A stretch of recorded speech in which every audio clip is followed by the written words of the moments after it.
मैं यहाँ किसी एक स्पेसिफिक स्टार के साथ काम करने कभी नहीं आया था। मैं यहाँ अपनी कहानियाँ कहने आया था, अपने तरह की कहानियाँ कहने आया था। अगर कभी मौका आएगा भी तो भी मैं घबरा जाऊँगा।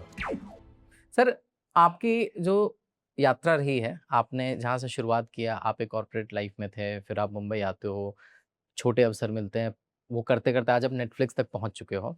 इसके आगे की जर्नी आप कैसे देखते हो? कि मतलब अगर मैं एग्ज़ाम्पल दूँ कि जैसे अब शाहरुख खान साहब के साथ काम करना है या बच्चन साहब के साथ काम करना है, इस तरह की ख्वाहिश कभी मतलब है आपकी? नहीं, ओके।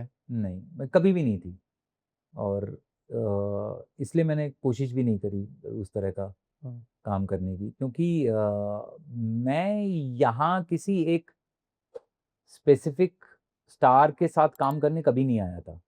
मैं यहाँ अपनी कहानियाँ कहने आया था, अपने तरह की कहानियाँ कहने आया था। उस तरह की फ़िल्में बनाने आया था जो मैंने देखी थी और मुझे बहुत पसंद आई थी।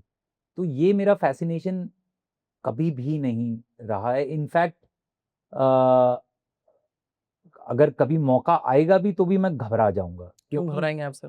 क्योंकि ये बहुत बड़ी रिस्पॉन्सिबिलिटी होती है। ये मतलब ये जो आप ये होता है ना कि यार ये एक स्टार की इमेज को आप एक हाँ, व्हीकल देना और ये वो मुझे आता नहीं है, वो मैं कैसे करूँ? मैं चाहता हूँ कि मैंने एक किरदार लिखा है, जो भी एक्टर वो कर रहा हो वो आए और पूरी शिद्दत के साथ आए और इसमें ढल जाए हुँ, और मेरे ऊपर ये रिस्पॉन्सिबिलिटी ना हो कि यार अब ये इसके फैन्स इसको किस तरह से लेंगे और इनके जो उनका जो पूरा ये जो ताना-बाना है स्टारडम का, वो कैसे रिएक्ट करेगा इस चीज़ को लेकर के, वो आई थिंक वो फ़िल्म की चर्चा से ज़्यादा फिर ये वाली चर्चाएँ होने लग जाती है। मुझे इसमें कोई इंटरेस्ट नहीं, मुझे शोबिज़ पार्ट ऑफ बिज़नेस से इस बिज़नेस के हुँ, हुँ। शोबिज़ पार्ट से रत्ती भर का लेना-देना नहीं है, कोई इंटरेस्ट भी नहीं है।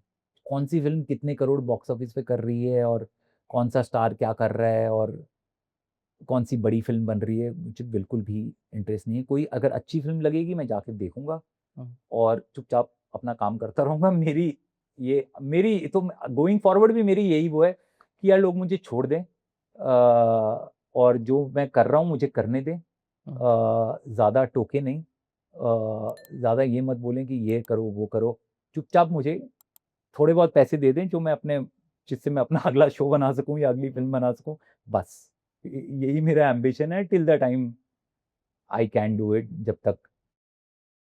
जब तक है जान। जब तक लेकिन सर अभी आपके लिए जो जैसे आप बोल रहे हैं कि आपकी कोशिश होती है कि इस तरह की चीज़ें हों कि आपको मान लीजिए पैसे मिल जाएँ या बाकी सारी चीज़ें।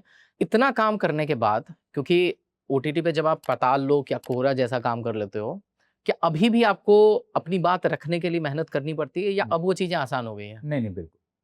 थोड़ी-सी आसान हो जाती हैं। हुँ, थोड़ी-सी आसान हो जाती है इन द सेंस कि आप लोगों को शायद ये बोल सकते हो कि यार अच्छा मेरे पे ट्रस्ट कर लो। मैं ज़बान देता हूँ कि ये चीज़ वर्क करेगी। अगर नहीं किया ना तो ये मेरे ऊपर है। अगली बार मैं नहीं बोलूँगा। हुँ, तो आप वो क्योंकि आपके पास एक अगर पिछला कुछ काम आपका चल गया हो और ये ऐसा नहीं है कि अब ये हमेशा रहेगा। हुँ, ये अगर कोहरा का सेकंड सीज़न चलता है तो मैं जो अगला बना रहा हूँ मुझे वो बोलने का शायद एक बार और मौका मिलेगा। अगर नहीं चलता है या लोगों को नहीं पसंद आता है तो अगली बार मेरे पास ये बोलने के लिए नहीं होगा। फिर वो बोलेंगे कि तुम पिछली बार भी तुमने यही कहा था, चलो भागो यहाँ से। है ना? और जो बोल रहे हैं वो कर लो। हुँ। तो ये एक प्रिविलेज है, जिस प्रिविलेज को लाइटली नहीं लेना चाहिए।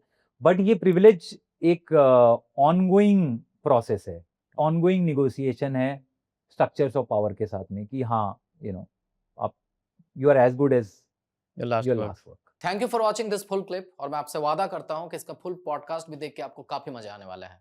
Link in the description.